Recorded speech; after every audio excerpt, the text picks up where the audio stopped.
Apakah ini akan terjawab dengan first pick atau second pick dari The King of Kings? Apakah kita akan melihat lagi-lagi Blue Sides di tangan dari RRQ, atau kali ini akan diubah dan itu di Twisted Minds yang akan berada di Blue Sides? Oke. Brunonya band lagi nggak sih? Bruno? Atau akan dibiarkan tapi sekarang mereka udah Wah, ketemu jawabannya? Ini dibikin dilema RRQ. Kamu mau band Chip apa Bruno? Tetap ya. Apakah akan ada Itu Chip? dia. Apakah akan ada first pick yang lainnya? Dan kayaknya ya, emang udah sadar juga harusnya nih, kalau Bruno tuh benar-benar semerepotkan itu loh, semenyusahkan itu untuk Bruno. Yap. Oke. Tapi untuk sekarang dari last chance ya untuk mengambil first pick-nya juga. Mau kemana? Mau Chip kah? Kayaknya nggak yang terlalu terburu-buru sih untuk Chip juga, karena Brunonya udah di ban sekarang. Dan first pick ke mau ambil Suyo kah? Suyo? Oke, Oh, tapi Chujin Sushi ya? juga ada. Aku merasa itu jadi trade aja gak sih? Kayak minimal dia dapat satu antara Zushin atau bahkan dari Suyonya. Ya. Jadi kayak nggak ada masalah gitu loh untuk mereka melepaskan salah satu dari dua hero ini selama trade-nya masih ada untuk Suyo dan mungkin untuk Chow-nya yang akan diamankan oleh Idok nantinya. Oke. Mau langsung ambil ke Suyo atau mau dilepasin lagi Suyo? Karena kayak tipikal dari Twisted ini jarang-jarang ya. Kayak Suyo lebih ke Nolan, lebih ke Joy-nya juga. Ya, tetap ya ternyata. Pasti tetap di Suyo, Chow. Gak bakal jauh-jauh dari situ. Dan karena sudah tidak ada Bruno, ini jatuhnya untuk early game lagi-lagi RRQ bisa memanfaatkan bagaimana Soul Saver dari Suyo agar lebih mudah lagi nih untuk bisa menciptakan battle retribution yang lebih menguntungkan pihak RRQ. Dan aku penasaran sih untuk pool hero-nya Mike sama selain Hylos apa? Ya dari tadi Hylos nih. 2 kali loh Hylos. Mau Hylos ambil Hylos lagi, lagi kan? sekarang? Masa Hylos lagi sih? 3 game Hylos berarti ya Mike Iya, sama. lagi push MMR. Waduh. Apakah bakal repick dari Hylosnya? Dan Gatot ya, Hylos. Gatot Hylos ternyata jawab. Walawe. Apakah akan ada Granger di sini? Udah bisa langsung diamankan atau Harit? Atau jangan-jangan mereka akan memberikan hero-nya Rins dulu nih? Waktu itu pernah ada ya yang famous ya. Helkartrom, Gatot Mid. Iya, Famos. Tapi kayaknya untuk di draft kalian dari Twisted Mind enggak. Udah ada Enggak sih, Jushin. mereka udah munculin Zushin soalnya. 1-1 dari Skylar. Karena ada 2 frontliner, jadi kayaknya di sini Skylar berpikir untuk ya udah main hero yang bisa memanfaatkan bagaimana 2 hero Gatot Kaca dan juga Hylos ini sebagai tumpuan agar nanti 1-1-nya bisa dengan mudah terbang dengan crossbow of tank. Oke. Banning phase yang kedua. Jungle dan gold lane yang akan dipersempit. Jungle-nya mau ke arah mana? Mau ke Nolan kah? Dan ya, Nolan itu dia yang di-ban. Yang tadi sempat merasakan juga ya dari laning jauhnya. Dan karena udah ada Hylos dan Gatot Kaca, berarti sekarang tinggal fokus ke jungle dan juga gold lanernya. Sano dan juga tentunya hero dari Hoda. Mungkin Joy next juga bakal ditutup sih harusnya. Joy. Tapi wah, ini sebenarnya secara nggak langsung ya, ini 3 magic damage ya dari Twisted Minds. Dan oke, langsung menuju ke arah Aurora dulu yang ditutup. Ya, ini sempat muncul loh, Chow, Aurora, dan 1-1 ya. Yap. Mainnya front to back, biar nanti Skylar tetap bisa mendapatkan ruang jika dia ingin menciptakan crossbow of tank. Oke, tapi last band dari RRQ Hoshi. Kayaknya wah, Granger itu dia ya. Kayaknya kan kalau Joy too much magic damage ya. Kalaupun emang nantinya diambil sama Twisted Minds. Secara nggak langsung kan ini 3 magic. Ya. Tapi dipikir-pikir ya, Bruno ban, Granger ban, dan 1-1 pick ini jatuhnya bener-bener ngebuat Skylar jadi lebih nyaman di laningnya nanti. Dan ini juga udah nggak akan ada Khalid masalahnya ya buat Twisted Minds. Ya. Biasanya Khalid kan dipakai buat nahan 1-1 ya. Bener, mereka udah jatuhnya udah ngebuang 2 pick awal ya untuk Gatot Kaca dan Hylos. Jadi otomatis udah kelihatan gameplaynya akan ke arah mana, sehingga mereka akan langsung nge-ban ke arah hero gold laner dan juga jungle. Good ban dari Coach Keskut dan juga Coach NMM. sekarang karena Aurora yang sudah di-ban, apakah hero dari Dairon kah yang akan jadi target? Ternyata tidak, masih di hero-nya Rins dulu. Valentina juga ditutup. Oke. Dari sisi Vexana, Aurora. Aurora di-ban. Ya. 4 hero untuk Rins ya. Paramis. Paramis. Hero yang menarik, tapi kayaknya jangan buru-buru dulu. Kayaknya ngejawab dulu nih, cowoknya kan di roamer, jadi mungkin hero EXP-nya dulu kah yang bakal dibawakan? Akankah ada Glue? Karena aku melihat Glue bakal jadi bagus di sini untuk RRQ Hoshi. Iya. Sehingga kamu sedang menghadapi keramaian. Itu dia Glue. Glue. Yap. Yang tadi aku mention juga karena udah ada 2 hero frontline dan kebetulan mid lanernya adalah Zushin. Bukan hero seperti Paramis atau Vexana. Yap. Karena hero Paramis dan Vexana yang malah bisa dibawakan oleh RRQ. Joy Moskov. Moskov lagi. Joy sebenarnya emang agak bahaya sih untuk one-one-nya. Karena itu bisa menangkap bagaimana jarak dari one-one dengan electrifying beats-nya, damage-nya juga akan sangat-sangat tinggi sekali. Tapi nanti kalau one-one-nya udah selesai dari Skylar dengan adanya Rose Gold Meteor, itu akan menahan magic damage yang bisa diberikan dari one-one. Oke, dan mid lane apa yang akan digunakan oleh Rins? Yang bisa nge-stop Joy juga ya. Dora udah bisa stop tuh. Iya, udah Enggak ya, stop tapi enggak sih, ya. tapi agak berat Enggak ya. Agak berat nih sebenarnya ya. Paramis. Odette? Wah. Nah, di otakku sih Odette ya. Karena ada beberapa hero yang memang memiliki knock-up airborne, tapi ya Odette seenggaknya masih punya jarak. Kadita. Kadita. Rins Kadita. Kita akan melihat efek baru dari Kadita Racing.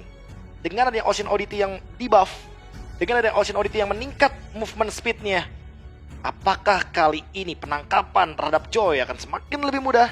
Atau jangan-jangan memang mereka hanya ingin bermain early game agar Chow dan juga Kaditanya lebih bisa melakukan ganking terhadap Sano sebagai Moskov. Alright, dan ini dia match point.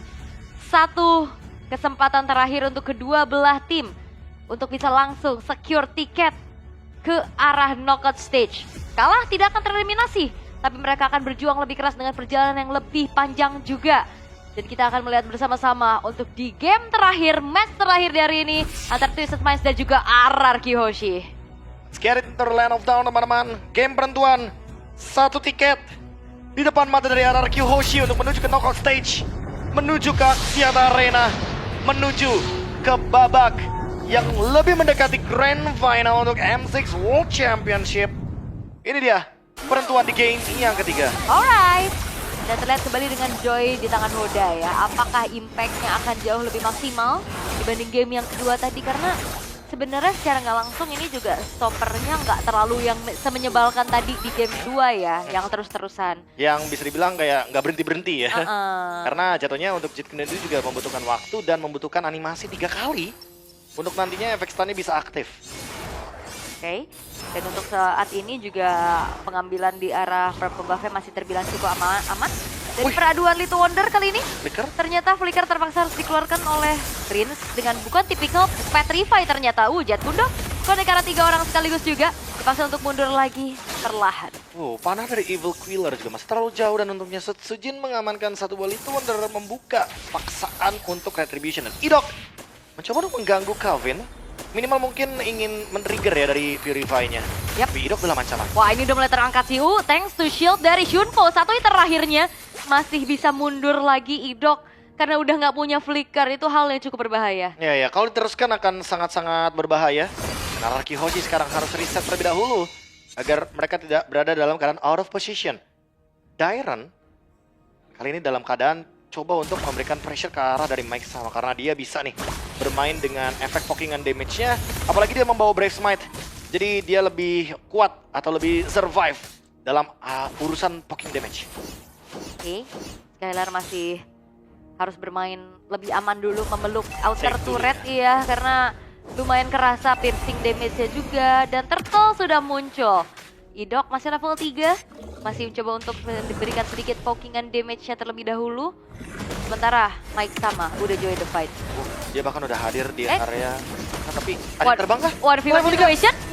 Solo kill dari Skylar. Bahkan nggak perlu adanya crossbow of tank tadi. Dia pede banget tapi tertangkap lagi dengan adanya satu buah grab kali ini. Dihempaskan dengan adanya satu buah Ocean Odyssey. Dan bahkan masih terbilang cukup lama menahan damage segitu lamanya. Walaupun Indian Rain harus ditumbangkan. Electrifying Beast Dairen terpaksa untuk mundur terlebih dahulu. Terangkat lagi dengan satu buah Lantern Flare. Sehingga kali ini Dairen pun harus terjebak atas 4 pemain dari Twisted Minds. Turtle memang didapatkan, solo kill juga didapatkan, tapi masih mau di-invite Sejin. Wow. Mendapatkan troll di tempat yang tepat dan di timing yang tepat juga. Trade-nya jadi imbang. At least ya, seenggaknya bisa dapetin kompensasi lagi. Karena Turtle. sayang banget udah dapet Turtle hilang 2. Bener banget, Turtle hilang 2 tapi untungnya dapetin 2 kill juga. Dan Skylar di menit yang ketiga sudah mendapatkan Corruption Sight. Early game yang potensial banget untuk sang gold laner. Agar nantinya dia bisa memberikan damage deal yang lebih pasti lagi di mid game. Alright. Dan udah mulai dicek di area remputannya, udah mulai ketahuan harusnya dari idoknya pun yang harus bergerak mundur terlebih dahulu. Yep. Tapi Rins gak bisa nih untuk berada terlalu lama di area tersebut. Karena ceki-ceki yang dilakukan oleh Troll ini membuat akhirnya dari Rins dan idok pun harus pindah posisi. Soul Saver dari Setsujin sekarang akan meningkat lagi damage-nya karena dia sudah memiliki Hunter Strike. Tinggal bagaimana cara team fight-nya. Karena untuk Dairen di bagian top lane kayaknya nggak bakal selesai-selesai. Untuk adu pokingan damage-nya juga. Karena memang tugas dari Dairen hanya untuk membuat Mike Sama tidak hadir dan tidak bisa melakukan zoning terhadap sang pemegang Retribution Suyo Setsujin. Ya, Mike sama ini Arab nomor 1 Hylos ya. Kayaknya. Lagi push terus Oh ya, 3 apalagi kali loh. Hari Sabtu kan ada pengumuman tuh. Apa tuh? Kamu mendapatkan title. Oh iya, hari Sabtu ya. Iya. Neighborhood. Benar tuh. Bentar lagi dapat pengumumannya. Bentar lagi. Jam berapa sih? Jam 7 ya? Biasanya ya. Oke. Tapi untuk sekarang Mike sama terpaksa harus mengeluarkan satu buah Glorious Pathway untuk kabur terlebih dahulu. Sano juga udah mengantongi satu buah Corruption Sight-nya. Dan bahkan Sano kali ini bakal coba untuk ditarget kembali oleh Skylar. Sebenarnya weakness point-nya pecah, tapi Avatar of Guardian mengincar efek tahun membuat dari Skylar kali ini harus mundur terlebih dahulu dan gak sempat terbang. Sehingga Skylar harus menjadi korban di tangan dari Twisted Minds. Oke, ada satu yang tumbang tapi itu adalah Skylar. Dan kali ini pertandingannya akan menjadi 5 lawan 4. Turtle coba untuk di setup tapi Setsujin mencoba untuk mencari space. Dairen di depan sana yang akan menjadi badannya. Oke, Mike sama menahan kembali damage yang cukup banyak. Idok sudah mulai masuk, tapi Setsujin! Setsujin! Retribution is on point membuat dari tersebut jatuh ke tangan dari Ararki Hoshi dan Mike sama terkena dengan satu buah grab. Terpaksa lagi untuk mundur, tapi Setsujin is coming. Memberikan soul saver-nya dan bahkan Mike samanya pun masih bisa selamat. Tapi jet kedua terakhir dan Evil Queller membuat pun adanya 2 poin kill yang ditabung di area yang berbeda karena solo kill dari Skylar menuju ke orang Kavit. Lagi-lagi hidup dengan The Way of the Dragon. Target ke arah Hoda sehingga Hoda tidak bisa mendapatkan retribution-nya. Take over yang manis dari RRQ Hoshi. Dan Skylar yang mendapatkan 1 kill ke arah Kavin. Membuat keuntungan makin berlipat ganda. The Kings of Kings kali ini leading 2000 gold. Demon Hunter Sword di tangan dari Skylar. Dan mendapatkan outer turret di bagian bottom lane. Keuntungan tidak berhenti hanya di Turtle saja. Yap, dan berarti ini tinggal nungguin waktu lagi. Kali ini Round Wave terpaksa dikeluarkan untuk defense terlebih dahulu. Dan memanfaatkan waktu nih Skylar sebelum nantinya Winter Crown ini pada jadi dari Twisted Minds. Jadi ya lagi-lagi, jangan berikan late game bagi Twisted Minds. Yes. Jangan dikasih main di atas menit 18. Karena itu akan sangat merepotkan sekali ketika sudah ada Winter Crown. Dari Gatot Kaca, dari Hylos, bahkan mungkin dari Zushin. Dan tidak melupakan dari Hoda juga kan. Iya. Dari Joy-nya yang bisa mendeliver damage dengan sangat-sangat amat mematikan. Sekarang Skylar sudah mulai pelan-pelan join the fight dan bahkan mencari target Idok sepertinya. Yang akan melakukan The Way of Dragon, tapi masih terlalu jauh. Karena Twisted Mind berada di dalam area turret. Yap, potensial play ya tadi terlihat juga. Namun untuk kali ini, dari arah tengah sudah mulai terjadi adanya keramaian. 4 pemain dari Twisted Minds akan mempertahankan mati-matian outer middle turret mereka agar tidak semakin leluasa lagi nih trapping power dari Rins dan juga Idok. Oke, Turtle selanjutnya apakah akan jadi perfect turtle bagi RRQ Hoshi karena kali ini poke damage sudah mulai dilakukan pelan-pelan dari lini depan. Yap. Wah, dan ini Skylar udah aktif banget sih untuk join fight-nya. 5 pemain dari RRQ Hoshi yang sudah langsung menuju ke arah Turtle sehingga Setsujin masih bisa secure juga menjadi perfect turtle untuk RRQ Hoshi. Tertendang lagi dengan The Way of the Dragon namun crossbow tank mengudara. Avatar of Guardian mengincar ke di belakang tapi tidak ada target yang terkena sehingga Troll hanya menyerahkan nyawanya saja. Ada Spear of Destruction nyangkut. Ada satu buah perpindahan posisi yang ternyata ditahan terlebih dahulu namun Skylar kembali memiliki damage yang cukup besar sehingga kali dua pemain dari Twisted Minds berhasil dihilangkan. Double kill dari Skylar kali ini menambah pundi-pundi gold lagi untuk RRQ Hoshi. Dan bahkan dari antara gold lanernya aja, kali ini sudah ada jarak yang begitu terlihat. Golden Staff memang di tangan dari Sano, tapi itu dia Malefic dari Skylar yang tentu akan membuat penetration bonusnya makin meningkat karena dia tahu dia tidak membutuhkan Malefic Gun di posisi kali ini. Dia butuh untuk menumbangkan Troll, dia butuh untuk menumbangkan Mike Sama karena memang dua beton ini akan merepotkan 1-1 nantinya ketika dia tidak mendapatkan bonus dari Malefic. Kok nggak expect yang itu sih? Kenapa sih?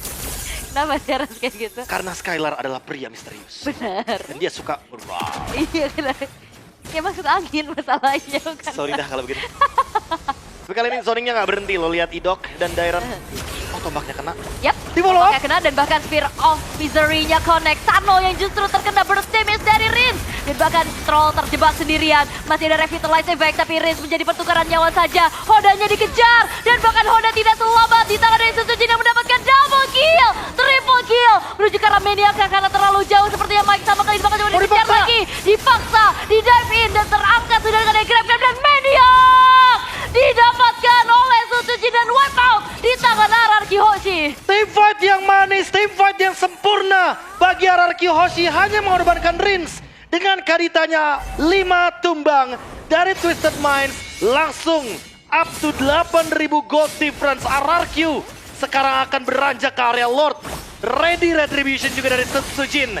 Dan kali ini apakah Twisted Mind akan memaksa untuk mendapatkan Lord ini? Seharusnya tidak, karena ini akan menjadi Lord gratis bagi RRQ Hoshi karena Spear of Destruction Di-block. ditahan oleh badan dari Idok. Wow, itu sebuah prediksi yang begitu baik ya. Di body block sudah Spear of Destruction-nya sehingga tidak ada chance untuk bisa connect ke arah Lord-nya. Namun damage dari Skylar pun ini udah nggak main-main. Ngebuat dari Mike Sama pun udah mulai tercicil terus-menerus. Udah pasti damage-nya akan lebih berasa bagi Mike Sama. Dan kali ini Lord akan bergerak dari top lane dan Idok menahan terlebih dahulu The Way of Dragon yang dia miliki, tapi Mike Sama lihat damage yang diberikan. Apakah one terbang? Itu dia, crossbow of tank, mega kill. Diamankan oleh Skylar dan Lordnya dibiarkan terlebih dahulu di area top lane sehingga pressure terus menerus ini men-trigger adanya pasif-pasif dari base turret, tapi one fair situation. Setsujin hampir saja bisa mendapatkan point kill, tapi Setsujin masuk hanya untuk base turret saja. Sedikit lagi Lord yang akan bergerak akan menjadi daya dobrak tambahan bagi RRQ Hoshi. 10.000 gold lead. Wow. Dengan permainan 5 lawan 5 yang kali ini Mike Sama akan kembali ke Land of Dawn. Dan RRQ Hoshi akan terus memberikan pressure tersebut. Yap, oke. Base turret satu persatu sudah mulai dilumat. Walaupun memang Lordnya pun udah mulai dicicil balik lagi dengan adanya Sano. Glorious Pathway telah dibentangkan. Counter initiate telah dilakukan. Tapi ada yang terjebak sendirian di depan sana, yaitu Dairon. Masih bisa flicker untuk mundur ke arah belakang sehingga belum ada korban jiwa. Dan bahkan godlike diamankan oleh Setsujin kali ini. RRQ Hoshi, mereka akan kembali men-setup untuk bisa melakukan endgame secepat-cepatnya. Namun Twisted Mind ada juga satu buah flicker dan The Way of the Dragon unstoppable didapatkan dan Legendary is coming from Setsujin. Base-nya terbuka dan base-nya masih bisa ditahan karena masih belum ada wave minion terlebih dahulu. Minion akan bergerak lagi dari area mid lane. Dan kali ini langsung straight to the base. Dan base-nya pun lanjut. RRQ Hoshi menjadi tim pertama yang mendapatkan tiket ke knockout stage. The King is back to the Axiata Arena. Tim pertama yang menuju ke knockout stage. RRQ Hoshi menunjukkan kepada dunia, this is Brawl server. This is Brawl gameplay. Team fight tanpa henti. Team fight yang sempurna. Dan mereka adalah tim pertama yang keluar dari Swiss Stage menuju ke upper bracket yang akan dipertandingkan di Axiata Arena. Betul. Dan tidak ada late game untuk Twisted Minds. Tidak akan diberikan ampun. Permainan agresif yang dibawakan membuat RRQ Hoshi menjadi tim pertama yang berhasil melaju ke knockout stage. Sehingga ini kita nggak akan ngelihat mereka lagi di Swiss Stage. Jadi bisa dibilang hanya menunggu untuk babak knockout stage. bagi RRQ Hoshi. Mereka adalah tim pertama yang melaju ke babak selanjutnya. Dan tinggal menunggu besok siapa nih kira-kira yang akan menemani RRQ Hoshi dari podium 2-0 menuju ke 3-0. Yap. Dan mungkin untuk teman-teman yang bertanya, Bang nanti di playoff ketemu siapa? Nanti di drawing lagi sama. Sabar dulu. Sabar dulu teman-teman. Sabar dulu ya. Jangan buru-buru ya. Ya. Sabar dulu pokoknya ya. Ya, yang penting kita udah harus full senyum. Nah. Kita udah diberikan sebuah hasil yang begitu manis RRQ Hoshi.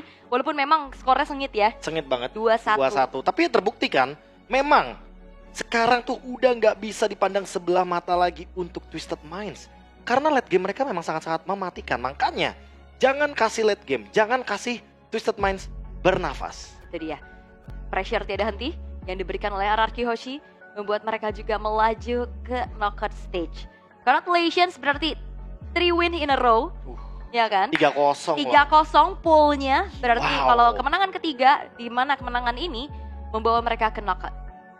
Ini udah bener-bener jadi jalan yang mulus banget, jalan yang bener-bener bersih banget, clean banget. 3-0 pertama, sehingga tentunya Per Kingdom, Arashi yang di Malaysia bahkan, dan siapapun teman-teman yang lagi mendukung perwakilan dari MPL Indonesia, kalian harus bangga, berikan support sepenuhnya bagi perwakilan dari MPL Indonesia. Dan kita bakal langsung saja menginterview bersama dengan Rose di main stage-nya. The first team in the M6 World Championships to make it to the knockout stage. First of all, I am with Coach Kescute. Coach, how are you feeling after winning that game? Of course, yeah. Feeling great. Okay, Coach, maybe you can hold here so we don't interfere. Hold the mic here.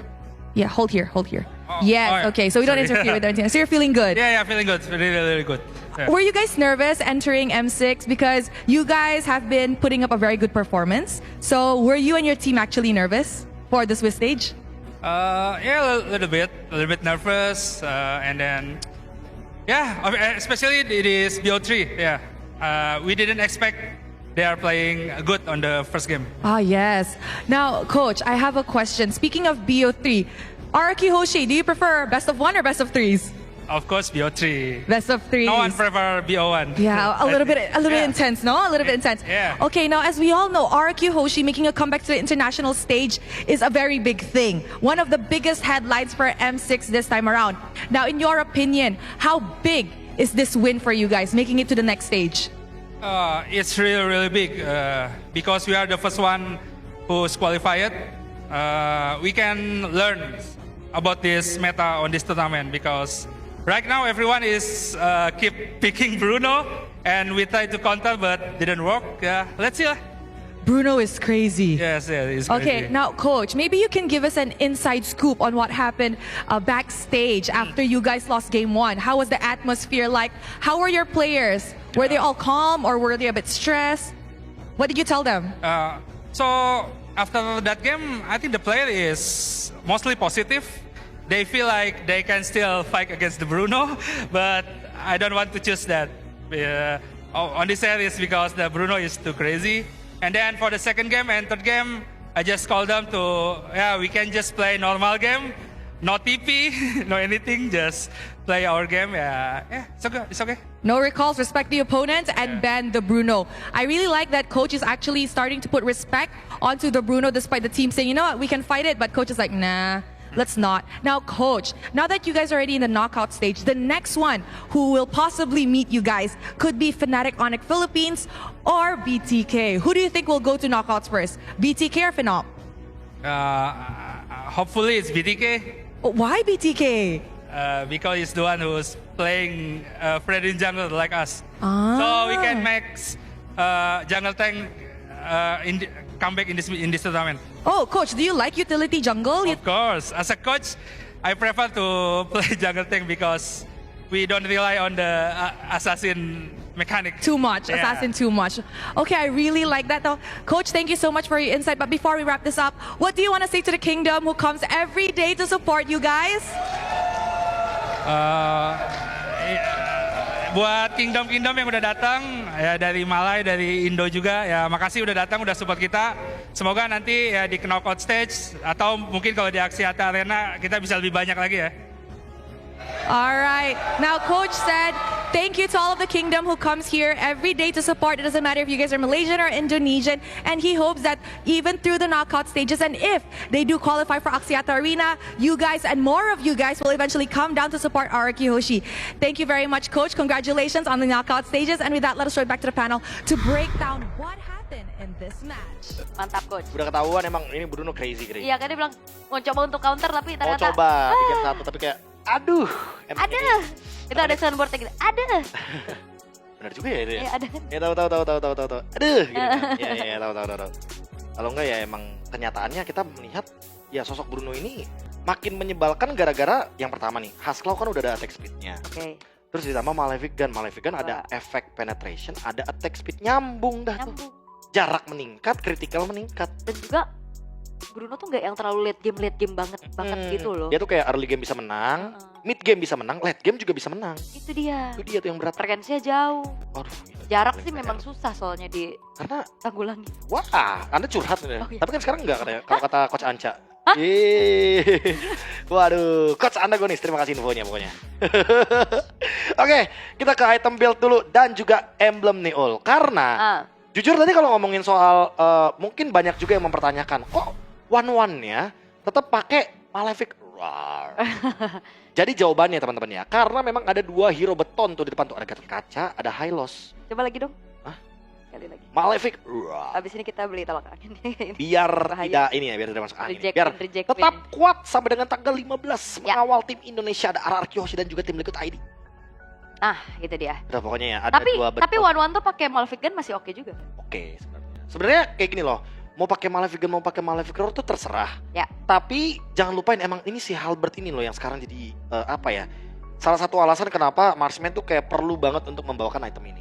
Karena efek punishnya kan itu meningkatkan 8% damage kepada lawan yang punya item penambah darah lebih banyak. Ya. Anggap nih, Sano. Dia nanti di late game bikin immortal. Nah, damage dari Skylar itu meningkat 8% ke Sanonya. Kayak gitu. Itu sempat aku ulik juga. Dan itu semuanya berlaku. Mau itu Marksman, mau itu Assassin. Pokoknya item penambah darah. Kalau item penambah darahnya sama. Misalkan nih, Skylar bikin Heptasis. Ya. Sano bikin Heptasis juga. Nah, efek punishnya nggak meningkat. Oh. Tapi kalau misalkan Skylar bikinnya Heptasis, terus Sanonya bikin Endless Battle. Nah, darahnya lebih banyak kan? Ya. Atau War Axe gitu kan? Berarti nanti damage yang dihasilkan akan lebih banyak bagi si pengguna dari si Halbertnya. Jadi Oh. intinya item penambah darahnya itu loh yang Yap. jadi kunci. Penting ya. Itu ya teman-teman ya, bedain. Jangan tiba-tiba kalian ucuk-ucuk bikin si Halbert gitu kan, tapi kalian bikin item No penambah konteks, no darah. konteks. Nah, makanya bikin toilet armor tiba-tiba. Waduh, Karena banyak gitu mah darahnya. konteks.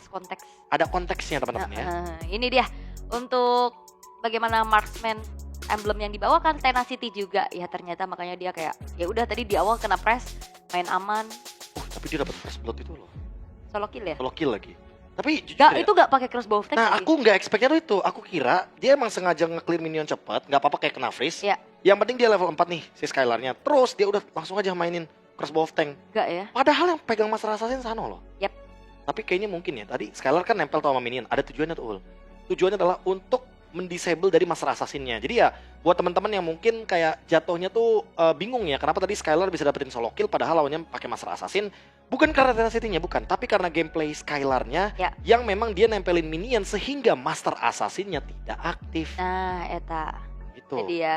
Ya. Dan kita akan ngeliat dari post game ya. 11 menit lagi loh. Ini berarti lebih cepat dari tadi. Lebih cepat dari tadi, makanya ya. Dari paling lama 20 menit nih di hari ini Iya, dengan weh. perbedaan di 14.000 gold Buset. di menit 11. Ini mah bukan perbedaan ini. Kesenjangan. Senjangan ini. Goldnya terlalu jauh soalnya. Ya. 15 banding 4 sih, tapi dari segi poin kill emang kita harus akui ya bahwa memang kemenangan yang didapatkan ini benar-benar 11 menit saja. Mereka emang nggak mau ngasih kesempatan sama sekali lagi untuk bernafas. Apalagi kalau ngomongin soal late game hero nih. Ada Joy, ada Moskov. Dua-duanya juga menurutku agak sedikit menakutkan sih kalau emang sudah benar-benar berada di timing power spike-nya. Ini dominasi yang begitu mengerikan dari RRQ yang ya ini kalau misalkan mereka dikasih main early tabrak oke, bisa end dengan cepat juga. Dan MVP by GoPay kita akan Sujin. jatuh ke Sujin seharusnya. Sujin sih. Maniac. Gila, dia benar-benar menutup dengan Maniac. Dan emang team fight-nya udah enak banget buat RRQ Hoshi. Mereka tinggal nge-punish aja apa yang udah mereka ciptakan. Sehingga ya penentuannya bakal ada di eksekutornya. Yang dimana dia punya Soul Saver juga. Dan banyak sih alasan kenapa di sini Susujin bisa mendapatkan poin-poin kill ya. Salah satu adalah karena Blade of Despair yang tentunya bisa menciptakan damage tambahan ketika musuhnya berada di bawah 50% HP-nya. Yes, itu dia legendary. No death juga nih untuk Susujinnya dengan itemization yang udah menyakitkan sekali dengan Blade of Despair, Malefic Roar juga, The Hunter Strike dan ini ngelihat dari bagaimana Susujin dengan 1051 gold per menit.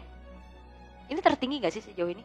1051? 1051 harusnya tertinggi sih. Seharusnya ya? Dan dia ini dapetinnya bukan dari farming makan hero, makan jungle gitu. Kill. Objektifnya kill.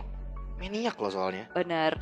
Dan ya 11 menit saja berhasil untuk dibungkus oleh RRQ Hoshi, membawa mereka juga ke babak knockout, sehingga kita akan mengintip sedikit juga dari segi highlightnya. Oke, ini dia highlight yang tentunya akan terjadi di beberapa momentum.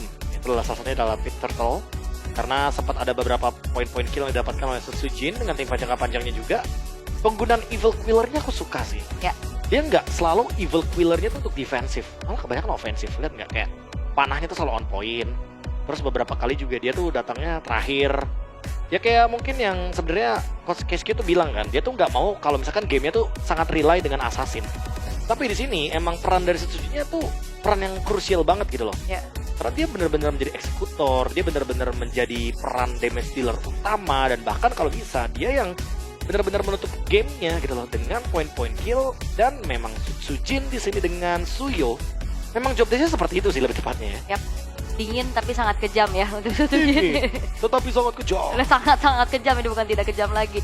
Maniac dan bahkan legendary tadi juga ditutup sampai akhirnya perbedaan atribut yang udah terlalu jauh tidak